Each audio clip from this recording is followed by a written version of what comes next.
जिस वक्त आसाराम को दिल्ली से जोधपुर लाया गया, उस वक्त हमारे संवाददाता सिद्धार्थ रंजन दास विमान में मौजूद थे। वो बता रहे हैं वहां का हाल। हम इस समय ऑन बोर्ड हैं एयर इंडिया के फ्लाइट में और कुछ ही देर में आसाराम बापू, जो धर्मगुरु जिनको गिरफ्तार कर लिया गया था कल बीती रात, हाई ड्रामा के बाद जोधपुर पुलिस वहां गई और उनको अरेस्ट करके लेके आई। रात भर उन्होंने इंदौर एयरपोर्ट पे रात गुजारी और सुबह दिल्ली आए और दिल्ली से अब कनेक्टिंग फ्लाइट लेके बेसिकली अब वो जा रहे हैं जोधपुर के लिए। देख सकते हैं जो समर्थक हैं वहां पे वो चारों ओर से घिरे हुए हैं। बापू लास्ट रो में है, यहाँ से दिखेंगे भी नहीं, लेकिन कहीं ना कहीं प्रोटेक्टर्स जो उनके सपोर्टर्स हैं वो प्रोटेक्ट करने की कोशिश कर रहे हैं। आसाराम बापू अपने व्यक्तित्व जो उनका है उसमें बेसिकली नहीं है, लेकिन कहीं ना कहीं जो चीज अब आ रही है कि बेसिकली यहाँ पे अब उनको ले जाया जा रहा है, उनकी मुश्किलें बढ़ चुकी हैं और अब कुछ ही देर में वो जोधपुर उतरेंगे, जहां से मोस्ट लाइकली कोर्ट ले जाया जाएगा और कार्रवाई आगे बढ़ाई जाएगी। ऑन बोर्ड एयर इंडिया की फ्लाइट जोधपुर के लिए रिजवान खान के साथ सिद्धार्थ। तो सीधे चलते हैं जोधपुर एयरपोर्ट, जहां मौजूद हैं हमारे संवाददाता हर्षा कुमारी सिंह। हर्षा, आपसे हम पहले भी बात करते रहे हैं, एक बार फिर से जानना चाहेंगे कि आसाराम बापू जोधपुर से उनका सफर शुरू होकर जोधपुर पे आके खत्म हुआ है, अब आगे क्या? देखिए, अब जो है इनको यहाँ से लेके गए हैं पुलिस और हमें बताया गया है कि डांगियावास थाने में इनको लेके गए हैं। अब अगर आपकी इजाजत हो तो एक मिनट, हमारे साथ एक वरिष्ठ पत्रकार हैं, उनसे मैं पूछती हूँ। जोधपुर के पत्रकार हैं, क्राइम रिपोर्टिंग करते हैं ये। आप बताइए कि ये डीडी वैष्णव है। डीडी, आप हमको ये बताइए कि अब जो उनको डांगियावास थाने में लेके गए हैं, आप जोधपुर के स्थानीय हैं, क्या रीजन है वहां ले जाने का?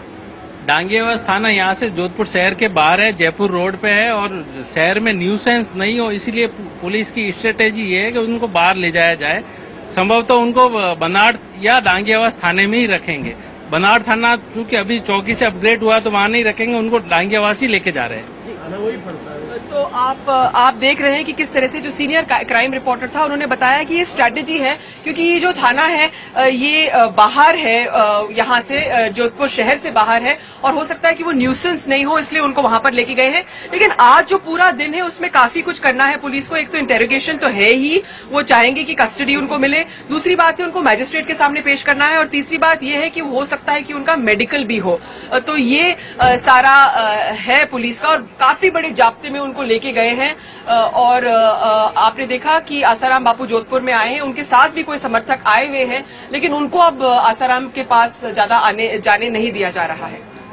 हर्षा, जब पिछली बार ये मामला हुआ था तो जब वो अपने आश्रम में मौजूद थे तो हजारों समर्थक से घिरे हुए थे।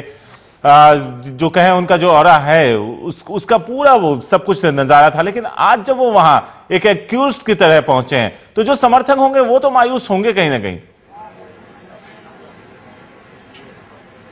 देखिए, बिल्कुल यहाँ पर डिलिबरेटली समर्थकों को नहीं पहुंचने दिया गया था, क्योंकि पुलिस की जानकारी में थी कि बस भर भर के यहाँ पर समर्थक आ रहे थे और यहाँ पर वो जो आश्रम है वहां पर काफी लोग इकट्ठा हो रहे थे। लेकिन कल जब मीडिया पे अटैक हुआ तब पुलिस पूरी तरह से हरकत में आई, उन्होंने आश्रम को अपने घेरे में ले लिया। आश्रम में जितने लोग थे उनको वहां से भेज दिया और जो 13 लोग थे उनको उसमें डिटेन भी किया था, उसमें कि भाई वो कहाँ जा रहे हैं, या उनको वहां से 13 लोगों को डिटेन भी किया जो ट्रबल मेकर्स थे।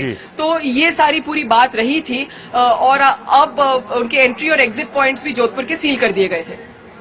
शुक्रिया हर्षा। तो हर्षा बता रही है कि शहर के बाहर एक थाना है जहां ले जाया जा रहा है उन्हें, ताकि शहर में किसी तरह की परेशानी का सामना ना करना पड़े। तो आसाराम बापू जोधपुर पहुंच चुके हैं, जहां उन्हें मजिस्ट्रेट के सामने पेश किया जाएगा और हर्षा बता रही है शायद मेडिकल भी कराया जाए। उसके बाद पुलिस चाहेगी कि ज्यादा से ज्यादा दिनों का रिमांड उनका लिया जाए, जिसके बाद पूछताछ के बाद जो सच है वो सामने आए। एक छोटा सा ब्रेक लेते हैं, ब्रेक के बाद फिर लौटते हैं।